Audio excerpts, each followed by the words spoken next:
Baker Botts, LLP, provides podcasts for educational purposes only. They are not legal advice and are not intended to establish an attorney-client relationship. This communication may constitute attorney advertising.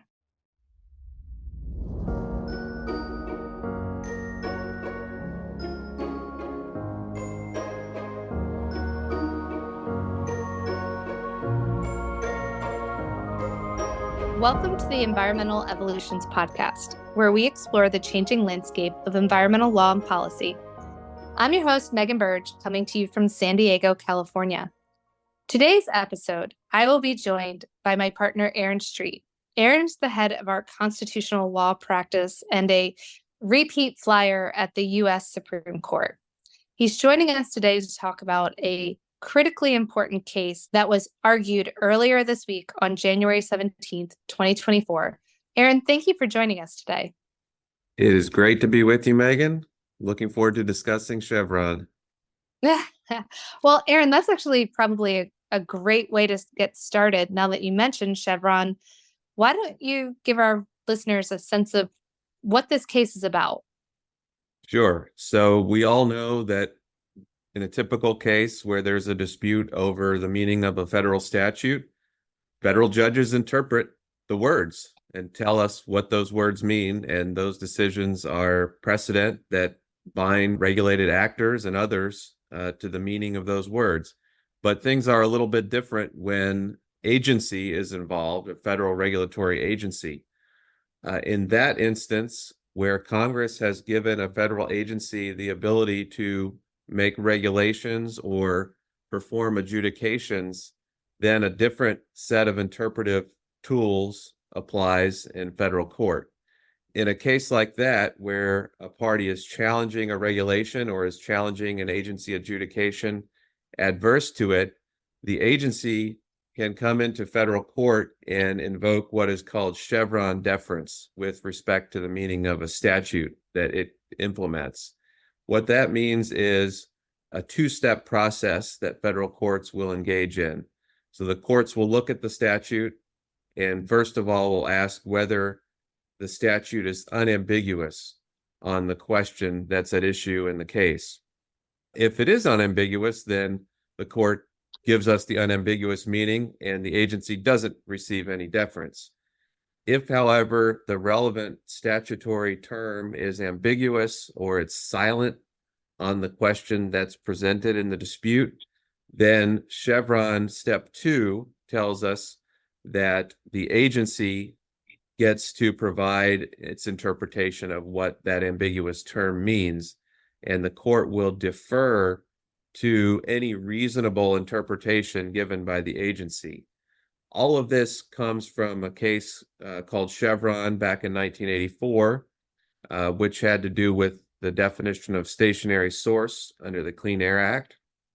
But in the last couple decades, and in particular in the last 5 to 10 years, the idea of federal judges deferring to agencies on the meaning of statutes has come under increasing attack. And finally, the court has taken up 2 cases, Loper Bright and Relentless, that expressly ask the court to overrule Chevron and reaffirm what the petitioners in these cases say is the very old and venerable principle that federal judges are the ones who interpret statutes, not agencies.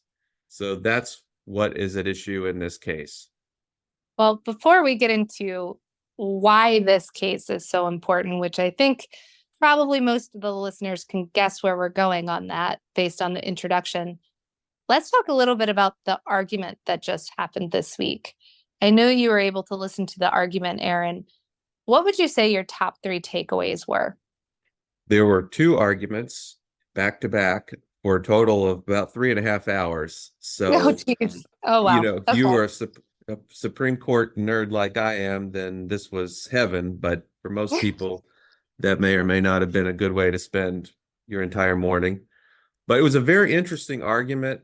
And of course, the key question in a case like this is counting the votes and trying to make a prediction of where the court will go. This is a unique case in that respect because so many of these justices have written either opinions or law review articles on their views about Chevron deference. So we know coming into this case the views of the majority of the justices. The question marks were Chief Justice Roberts and Justice Barrett.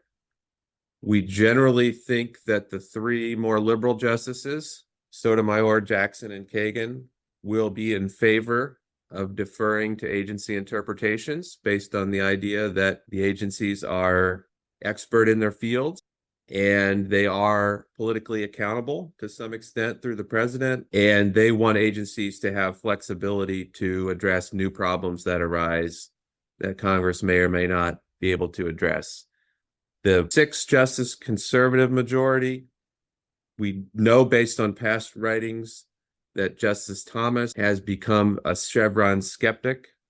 Justice Gorsuch and Justice Kavanaugh have expressly said in either lower court writings or law review articles that they think Chevron deference is an abomination and federal courts need to be the ones interpreting statutes. They're much better at it than federal agencies. So that leaves the Chief and Justice Barrett. The Chief has joined some opinions that cut back on Chevron deference, well, mostly in dissent. And the Chief has joined a different opinion called Kaiser that we might touch on later that reaffirms some measure of deference to agencies when they interpret their own regulations, not statutes, but their own regulations. So the Chief has taken a bit of a middle ground position. Justice Barrett has not weighed in on this issue in either her academic writings or her writings on the lower court. So all of that big windup is just to say the takeaway is if you had to predict based on the oral argument, it looks like Chevron will be overruled and the idea of deference to agencies and interpreting statutes will be wiped off the books. But if there's any hope for Chevron's defenders, then it would be with the Chief and Justice Barrett. Both of them asked questions that were very skeptical of Chevron, but they also asked questions of the petitioners seeking to overrule Chevron that indicated they are reluctant to overrule a 40-year-old precedent. They believe in stare decisis, and they want to make sure that there's not some narrower ground on which they could resolve the case without overruling Chevron. That's first takeaway. My second and third takeaway are much shorter. Second takeaway is just how much the court has changed in its disposition to the idea of statutory interpretation.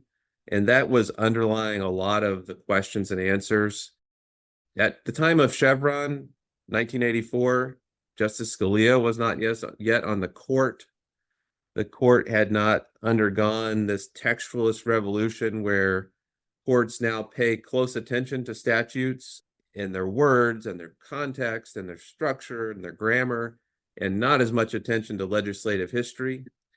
And because courts have gotten good at exercising those muscles, I think they're much less likely to think that agencies really have anything to offer. And that change has been something that I think is underlying the attack on Chevron. It also underlies one of the major arguments against Chevron, which is that we have a statute that tells us how courts are supposed to review agency action. It's called the Administrative Procedures Act. Mm-hmm. And there's a very important section in that act that is quite inconsistent with Chevron.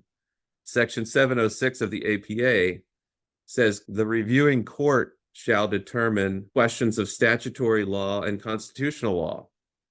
And everybody agrees that courts get to determine the Constitution. The courts would never defer to the Securities and Exchange Commission on whether one of their rules violated some constitutional provision.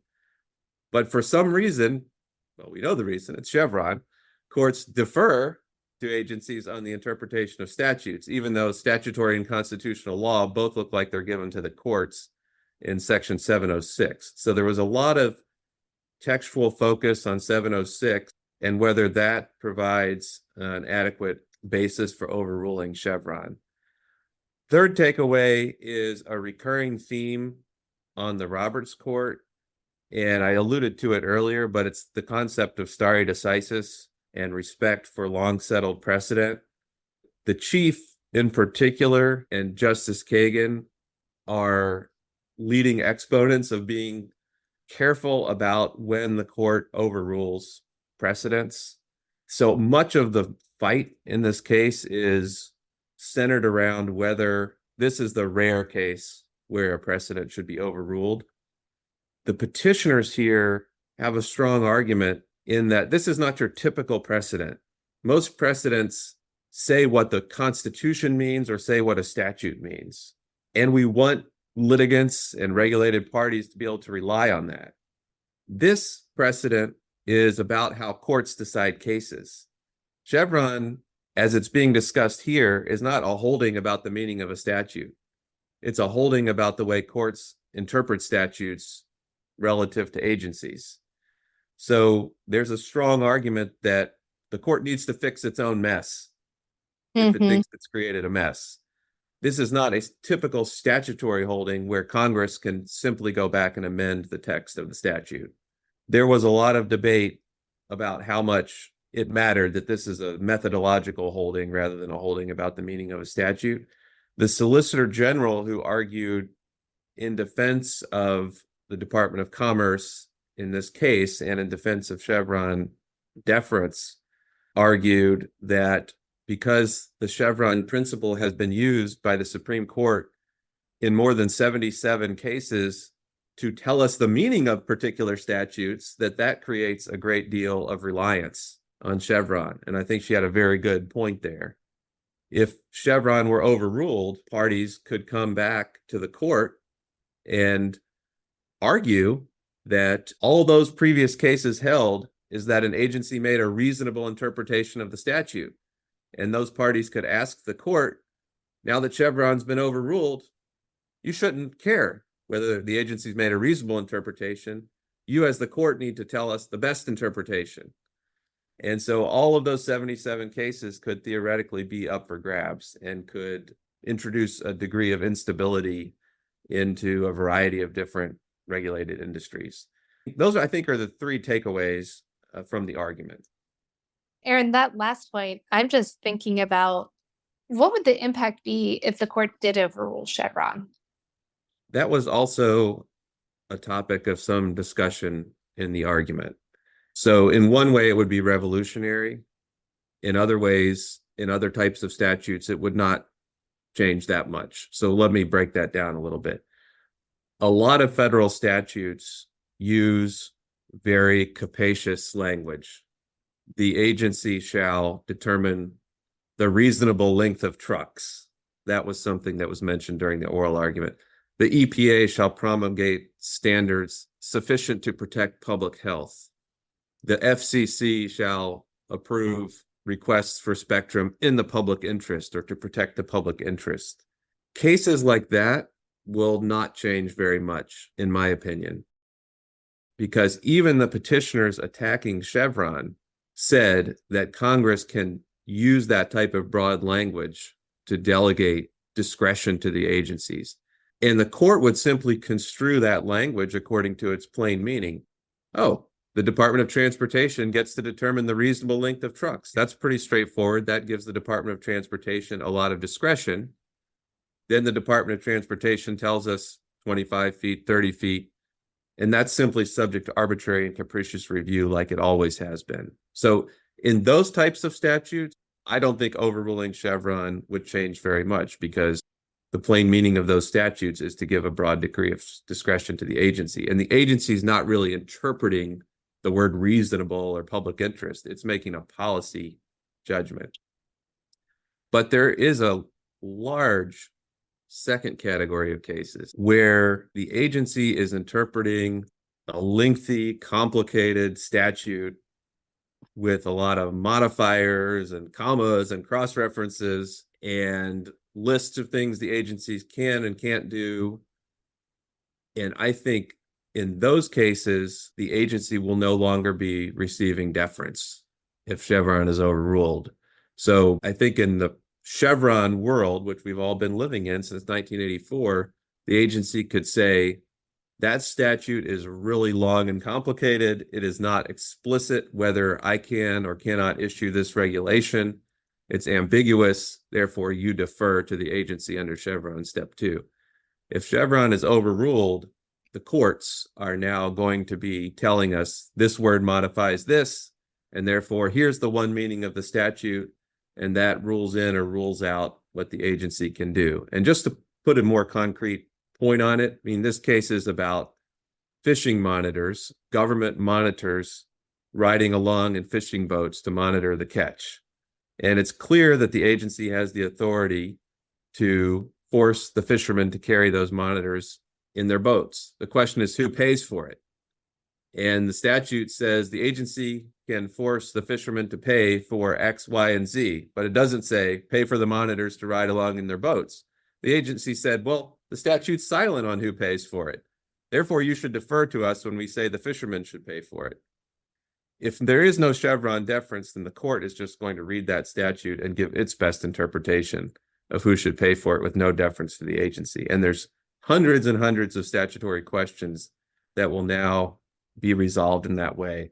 There was a question in the argument about, well, should courts still consider agency interpretations and give them any type of weight or respect, even if not deference?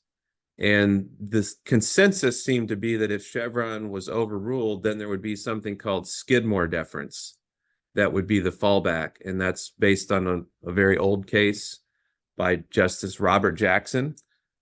And essentially, Skidmore says, if the agency issued an interpretation around the same time as the statute, and it's been consistent in the way it interpreted the statute for a long period of time, and it brought its expertise to bear, then courts will give some weight to that interpretation, so long as it's persuasive. So it's not a formal deference doctrine as much as it is careful consideration of the agency view. So it's not that the agency won't be listened to and given some consideration, but it's more that the courts will reserve to themselves the right to interpret the meaning of words on a page. So all this going forward, I think, means in a world where Congress has trouble passing big statutes, and yet we have big problems, like how should cryptocurrency be regulated? How should artificial intelligence be regulated? We're going to have more and more of a premium on advocates and on parties who are experts in statutory interpretation, who know the rules of the road that the more conservative majority of the court has articulated for interpreting statutes. And they'll be creatively advocating and applying open-ended words of old statutes and carefully reticulated words of old statutes to apply to these new problems that the drafters of the statutes never anticipated. Aaron, thank you for that. And that was tremendously interesting, and especially to everyone in a regulated industry who's looking ahead and wondering how to read the tea leaves on the regulations that they're going to need to comply with for the next year, 5 years, 10 years, and so on down the line. Before I let you go today, do you have any final thoughts that you'd like to share with listeners? Yes, I think two final thoughts, because we're all working on comments on rules that may be reviewed under a post-Chevron world. If you are supporting an agency position, commenters from industry need to be helping the agency persuasively interpret the text of the statute. It's not going to be enough to assume that the statute is ambiguous and help the agency to offer a lot of good policy reasons for your desired result. Second, when we come to litigating, it's going to completely change the way we litigate. We're no longer going to be fighting over whether a statute's ambiguous. It'll be just like any other case where a court is interpreting a document, a contract, or a statute, and we'll all be playing on the textualist playing field without any overlay of deference to the agency. I think that means those of us who already do this every day in textualist and statutory interpretation world we'll keep doing what we're doing and using our expertise in that field. Those of us who have gotten used to the Chevron way of life will need to put on our creative thinking caps and come up with some new textual arguments. We'll also need to think about whether there are any of those 77 cases that relied on Chevron that we don't like and that we want to ask a court to revisit under a new post-Chevron regime. Interesting. Well, Aaron, thank you for sharing your perspective and really appreciate you joining the podcast today. Happy to be with you. More information about the cases discussed today is available in the podcast episode notes. Also, if you'd like to get in touch with Aaron, his contact information is available as well. I'm Megan Burge. Thank you for spending time with me. Thank you for listening to this Baker Botts podcast. Baker Botts has the experience, knowledge, and people to address our clients' most significant legal issues. For more information on Baker Botts practices, please visit us at bakerbotts.com. This presentation is provided by Baker Botts, LLP, for educational and informational purposes only. It is not legal advice and is not intended to establish an attorney-client relationship. Under the rules of certain jurisdictions, this communication may constitute attorney advertising.